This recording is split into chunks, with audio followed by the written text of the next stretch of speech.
नमस्ते, हर हर महादेव, जय श्री नीलकण्ठ महादेव। हजुरहरूलाई म आज यो नीलकण्ठ महादेव मन्दिर कहाँ हो, के हो, अनि हजुरहरू को आउनुभएको छ, आउनुभएको छैन म देखाउने छु। यो चाहिँ नीलकण्ठ महादेव मन्दिरको शिखर दर्शन हो।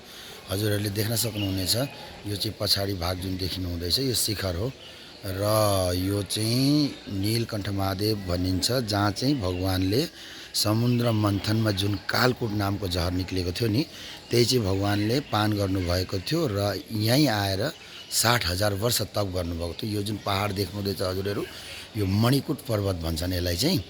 र को आउनुभएको छ कमेन्ट गरेर भन्नुहोला। अरू हजुरहरूलाई यहाँ मैले शिखर दर्शन गराइहालेँ र यहाँ चाहिँ हजुर कस्तो जाडो छ हो, अझै पनि हेर्नु न, अप्रिल महिनामा पनि यति जाडो छ, ज्याकेट लगाइराख्नु परेको छ।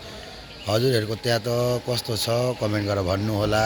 अनि हेर्न सक्नुहुन्छ अहिले कस्तो राम्रो सूर्यनारायण भगवान एकदम कस्तो राम्ररी सूर्योदय भइसकेको छ। यहाँ खिलखिलाएर सूर्यनारायणको दर्शन हुँदैछ। र यो मैले मेन सानो एउटा पोइन्ट भने, अरू यो ऋषिकेशदेखि 30 किलोमिटर माथि पर्छ, नीलकण्ठ महादेव मन्दिर भनिन्छ यसलाई। र यो भिडियो चाहिँ मैले हजुरहरूलाई नेपालीमा बनाइदिएको। मेरो कति धेरै नेपाली फ्रेन्ड पनि हुनुहुन्छ, हिन्दी भाषी पनि हुनुहुन्छ, तर पनि अब नेपाली भाषी हुनुहुन्छ भनेर मैले नेपालीमा आज सानो एउटा भिडियो बनाएको। र हजुरहरूलाई फेरि पनि धेरै धेरै शुभकामना। आजको मङ्गलमय दिन होस् हजुरहरूको। र मैले यो भिडियो यहीँ समाप्त गरेँ, फेरि अर्को भिडियो बनाउँला कुनै दिन। र कति राम्रो भ्यू छ हेर्नु न, हरियाली, पहाडमा धेरै आनन्द लाग्छ हो हरियाली देखेर नि, धेरै राम्रो हरियाली छ।